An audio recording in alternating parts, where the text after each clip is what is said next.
The thing that cities have going for them is that they create agglomerations of people who meet each other in unexpected, serendipitous ways and in person.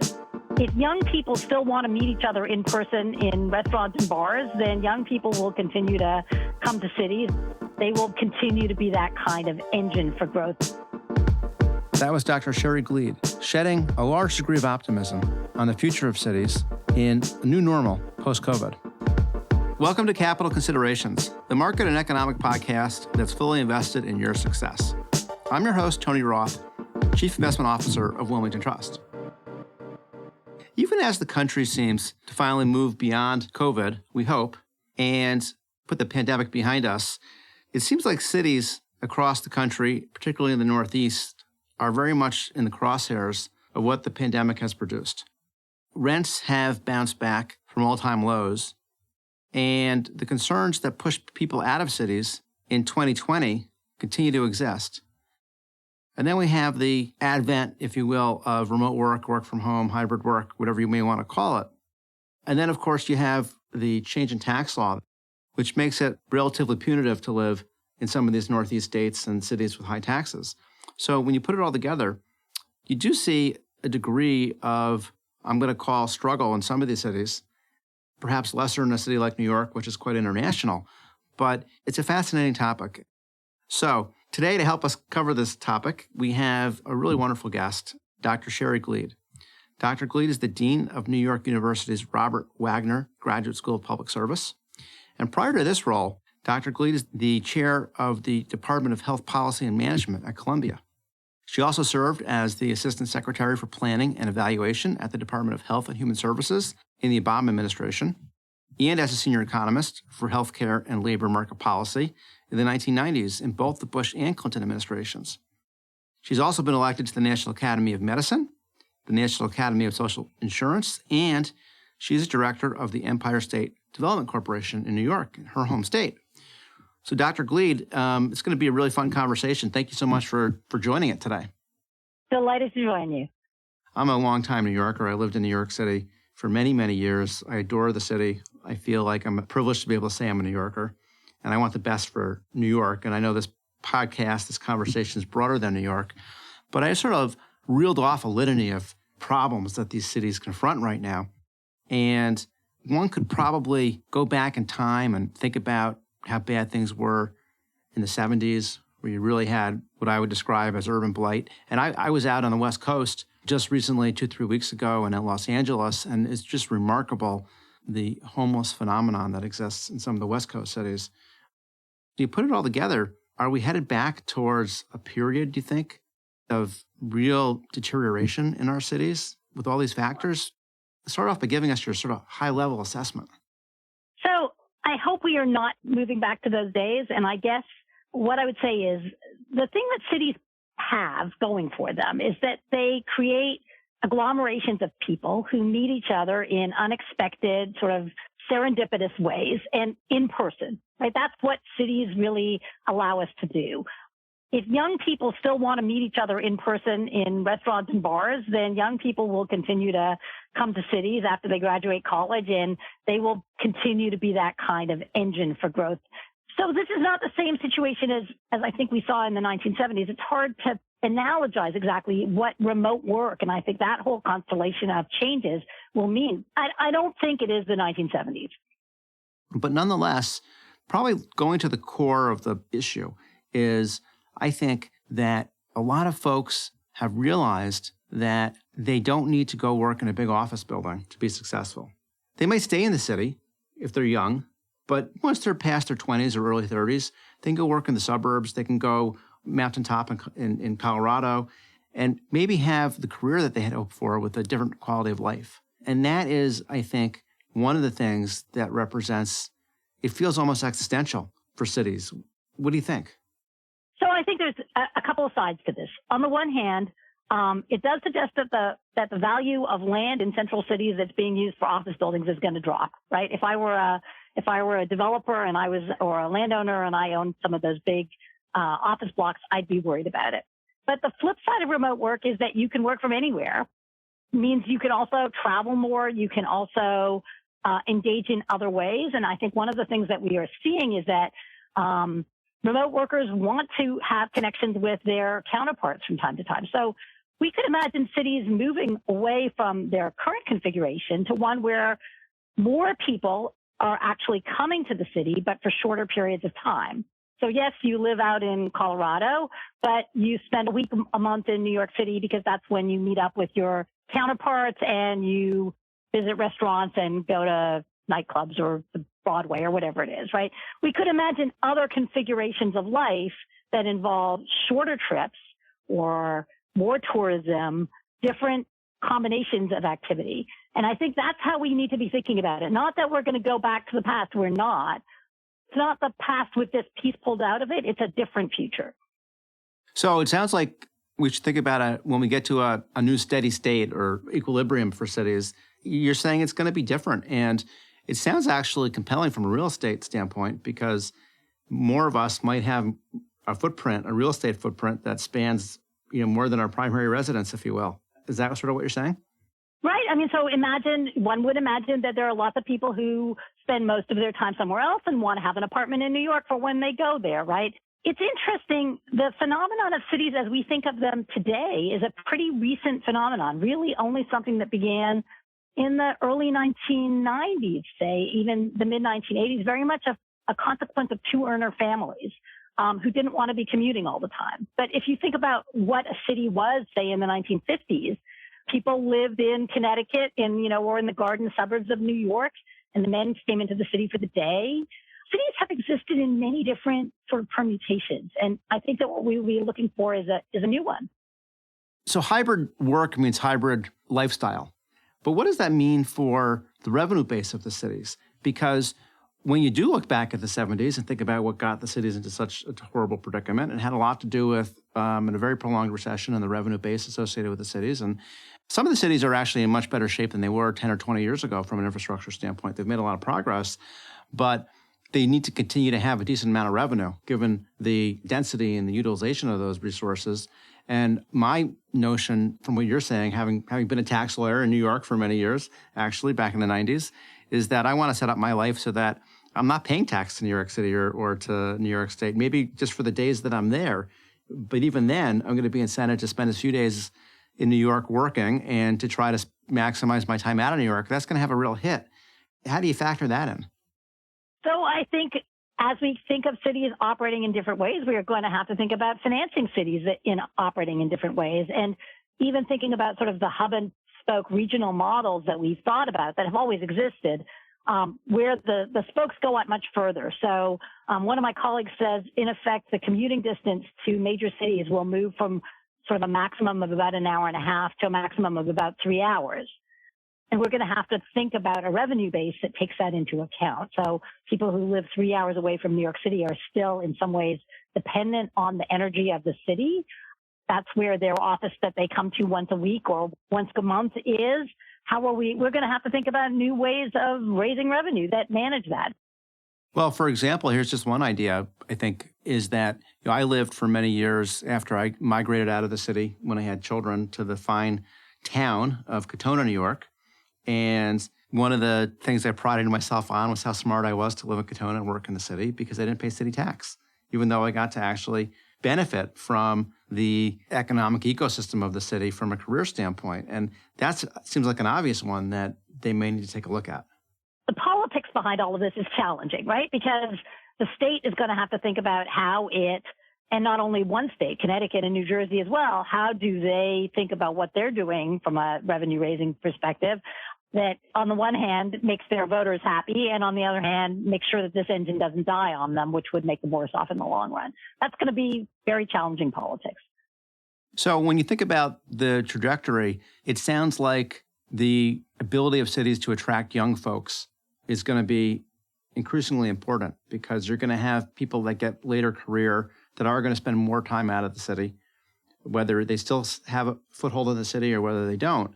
So how proactive do cities need to be, city governments, in making sure that they create the kind of environment that will attract young people? And how do they do that? Because New York is different. New York is New York. You can see my allegiance here, but the rest of the cities really need to be a lot more purposeful, I think. How do cities do this? So I think you do see cities building kind of collective infrastructure in their downtowns to make them lively places where people can meet up, trying to create more opportunities for, just restaurants and bars and cultural events and things that are happening. And you see this as a source of economic development opportunities all over. We see it happening all over New York State, but also all over the country, that, people want to be in places where things are happening. So cities are investing in figuring out how they can promote things that are happening. Let me add one more group of people that I think is really important to cities. And I think a little bit of the plight of what we're seeing right now is related to that, and that is immigrants. Historically, cities have been the place that immigrants go when they first come into a country. And we have seen a really rapid and very sharp decline in immigration into the United States over the past decade, really. And that has also had a big impact on cities. So again, it's all about the newcomers, young people, immigrants, people coming from elsewhere. We focus a lot on the people who are already there. We need to focus on the people who are coming. The immigration employment I find to be a fascinating one because it's not just illegal immigrants that have dropped in numbers, but it's also legal immigrants. And we're very politically neutral here on the capital considerations, but we are, from an economic standpoint, as is every developed country, desperate for more people, more consumption, more output. I would also say that COVID restrictions have made immigration very, very slow, have made legal immigration very, very slow. I just read an estimate yesterday that we are down something like 2 million legal immigrants, in part because we just haven't processed anybody for a long time. For a while, the offices were closed. Now we're very concerned about public health, potentially entirely appropriately, but we have seen a big decline in immigration, and that's a direct problem for cities. How do you see that going forward then, Dr. Glied? We have a very democratic and somewhat progressive administration. I would think that they'd be chomping at the bit to sort of bring back the kind of immigration, certainly the legal immigration. And I know that there's the scenario right now down on the Mexican border where people are staging themselves to come back in country as soon as we change. And I read about it, but I'm not up to date. So maybe you can help educate the audience on what's going on there. So I am not a great expert on immigration, and I will say that the politics are remarkably toxic, right? So whatever's happening at the Mexican border is not being driven by what are we thinking about the long-run interest of the United States in its labor market should be, neither by the proponents nor the opponents. But I think we don't often think about this as being something that's related to the future health of cities, and that's where I would sort of pull it back, right? Cities are places that people move to. There may be a future of cities that also involves older people. One could imagine empty nesters moving back into the city and thinking about how do you do that? How do you build energy from people who are in their 60s and 70s and are like, okay, I'm done living in the middle of nowhere. I raised my kids. I don't want to be this far away from everything and everybody. I'm not going skiing so much anymore. I want to be back in the city where I can meet people for coffee and do stuff. So I think, again, immigrants are one part of this. Anybody else who is potentially an inflow, that's what you really want to be thinking about.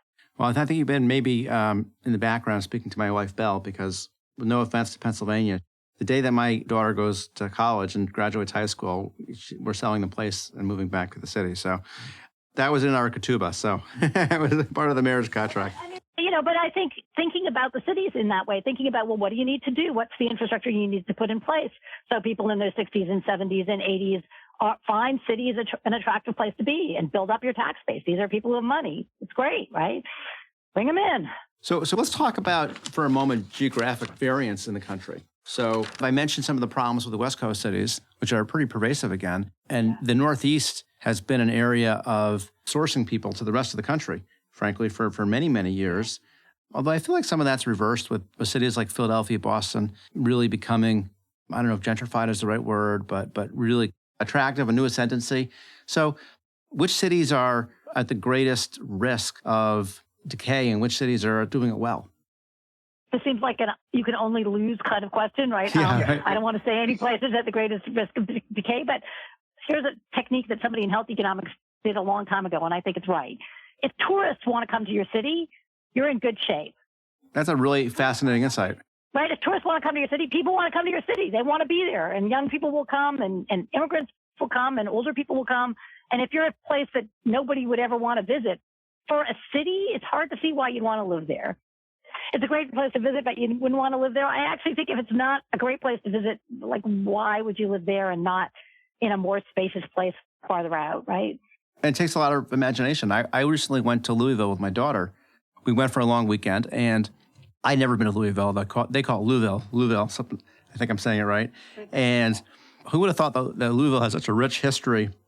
And the way that they were able to marshal their history and some of the facets of their culture, whether it be bourbon or the horse racing or the bridges that you can walk over to Indiana from Kentucky, so many different facets that they, I think, created an environment and an experience that I would have never thought was commensurate with the role Louisville had played in the country and in the world relative to so many other cities or European cities, et cetera. And it was really a great time.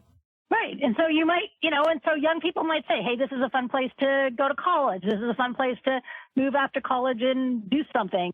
We think about industries locating someplace and then people moving there because the industry is there. That may be less of a model in a world of remote work. Maybe the better model in a world of remote work is the people want to be there, so that's where the industry wants to locate, right? So Google and Amazon are moving headquarters to New York City. They're moving office space into New York City. Well, why are they doing that? Not because they like to pay the New York City rent, but because they know that the young programmers and the young creative types that they need to attract want to be in the city. So it's a kind of two-way thing. It's the people that really are going to drive this much more than anything else that we might do. Let me ask another angle on this, which is, given the number of people on the planet and given the problem that we have from a climate standpoint, aren't cities good? In other words, look at what China does. Cities are best. Cities are the best. Cities are the best. They are much lower in carbon footprint than people living in the suburbs, right? Apartment buildings are much more efficient than houses. No cars? It's a lot better than public transit is a lot better than cars. You have a lot more scope for doing the kinds of things that you want to do about climate in cities. And, for all of the last several years, people are still moving into cities. It's the United States where the population has basically kind of stopped growing, where we're seeing, much more stagnation. And we talk about the United States. How do we compare to the other areas of the developed world from a health of the city standpoint? I love to go to Europe. I love to visit the Parises and Barcelonas of the world. And they seem to be so healthy and rich. And they don't, I've been actually since COVID to some of those places, and they seem to be just fine. I'm not sure that they've ever had the same reliance on that commercial footprint of real estate, of those finance and accounting and legal and other professionals, et cetera. They seem to be less exposed maybe. So one of the things that I had just found out, I did not know this about a lot of those places, is that they actually have more tourism. They have a lot more people coming through. Paris has, I was looking at the number of hotel rooms in Paris per capita. It's 3 times what it is in New York City. Paris is a place that operates very heavily on the idea that people want to go to Paris. Not that you have to go to Paris, but you want to go to Paris. Barcelona surely operates because people want to go to Barcelona, not because there's anything that compels them to be there. Another thing about those European cities is that they get a lot more federal money. They're typically not as dependent on their own revenue base, and that seems important. So they're able to build up their infrastructure in a way that is a lot trickier, I think, for many American cities. They're also often capitals as well as political capitals as well as economic forces. So they have some things going for them in that way. I think we are at a very tough moment to be making those comparisons, though, because the Europeans were able to travel among their cities pretty easily during COVID, and it's been hard for foreigners to come to the United States. It remains complicated with COVID restrictions. So once those are completely lifted, I think that will give us a better sense of comparison. I started the conversation with a reference to the waning of the pandemic and maybe putting that in the rearview mirror. But at the same time, with the new COVID variant, the new Omicron variant, so-called B1A, we are seeing in a lot of areas in Europe, in fact, we're seeing record numbers. We have over the last month in Germany. We're seeing probably the beginning of quite a wave in China. Like anything in life, the longer that you are facing a headwind, the harder it is to recover. And it probably makes a big difference for cities if, in fact, it's mainly behind us versus if we have another wave or two Do you have any feeling about the impact of future COVID outbreaks?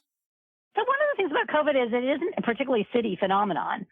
We sort of thought it was at the beginning, but it turns out that being in a city is not a particularly important risk factor for COVID. Seeing people is a particularly important risk factor for COVID, and you can see people anywhere. It's not really the people you walk by on the street who are giving it to you. It's the people you sit down in a restaurant with and have dinner. So those are your friends, and that's the way it's mostly transmitted. But it's actually in some ways about how we decide to address the rise in COVID cases more than COVID itself. And of course, that will depend on what COVID does. But, how easy are we going to make it for people to move around? That will be really important, more important, I think, in terms of the health of cities than just the virus. Cities have, cities are a very old institution, and they have recovered from so many horrible epidemics and disasters and things. And again, as long as we let people move, I think cities will come back. Yeah, and it's being not necessarily a city issue, because when COVID first hit, there was really almost hysteria to get out of the cities because there was a feeling that there was more risk here due to in the New density. York, Right? And that's really reversed. I think that now there's a total sense of ease with a COVID wave, and it's not going to drive, at this point, incremental people out of a city. People know how to deal with it. They know how to cope with it. They know how to go about their lives. And certainly, if we have to mask again for a period of time, that in and of itself, I wouldn't think is likely to have a big impact on the demographic. Right. I mean, South Dakota had a huge COVID wave, right? They had enormous, terrible, disastrous COVID. And we don't think of South Dakota as being a particularly city-like place. So it's how well will people accept certain restrictions on their behavior, like wearing masks. City people tend to be much more accepting of these kinds of things, I think. They're just used to dealing with other people and having to think about what that means. Maybe that's just my take on it. But I think to live in a city is to live with people who are different from you and to recognize that you have to give them their space and,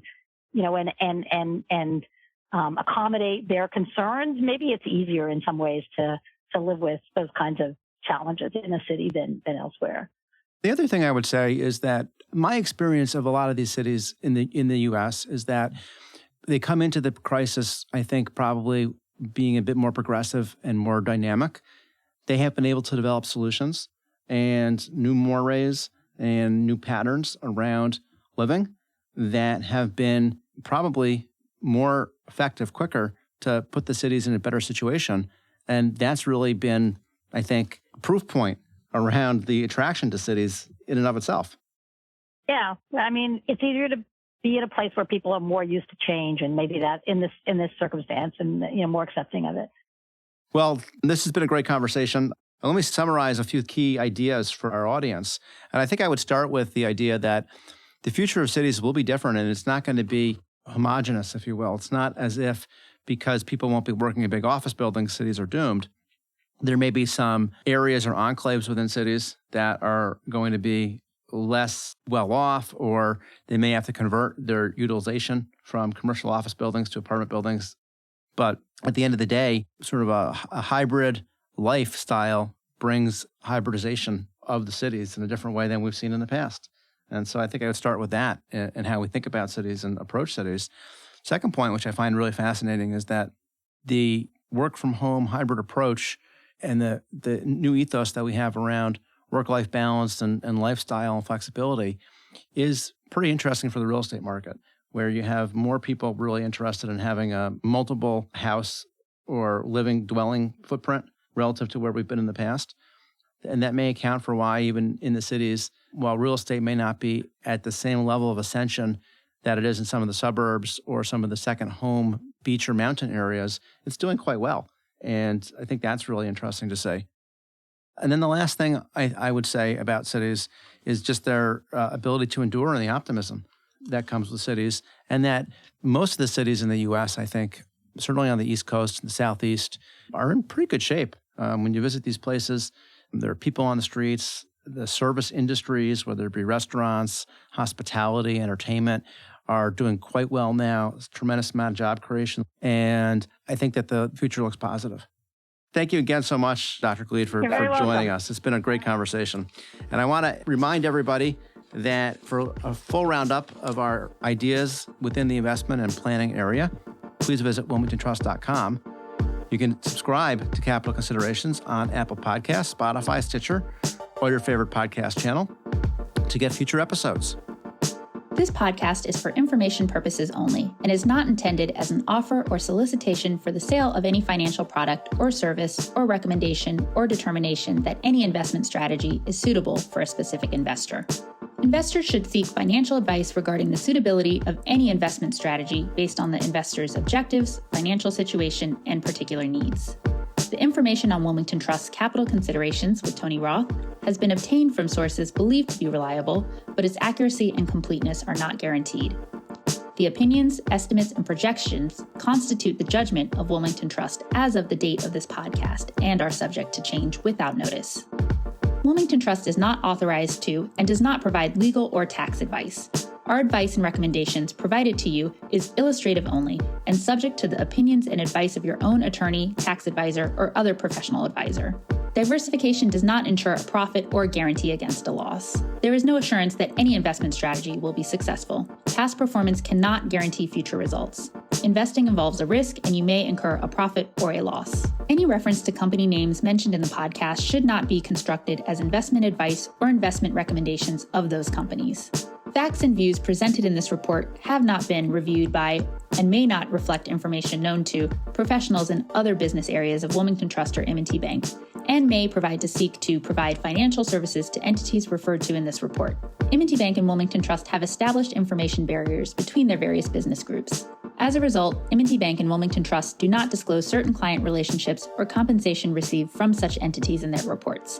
Investment products are not insured by the FDIC or any other governmental agency, are not deposits of or other obligations of or guaranteed by Wilmington Trust, M&T Bank, or any other bank or entity, and are subject to risk, including a possible loss of the principal amount invested. Wilmington Trust is a registered service mark used in connection with various fiduciary and non-fiduciary services offered by certain subsidiaries of M&T Bank Corporation, including, but not limited to, Manufacturers and Traders Trust Company, M&T Bank, Wilmington Trust Company, WTC, operating in Delaware only, Wilmington Trust N.A., WTNA, Wilmington Trust Investment Advisors, Inc., WTIA, Wilmington Funds Management Corporation, WFMC, and Wilmington Trust Investment Management, LLC, WTIM.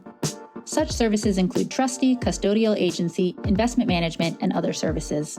International corporate and institutional services are offered through M&T Bank Corporation's international subsidiaries.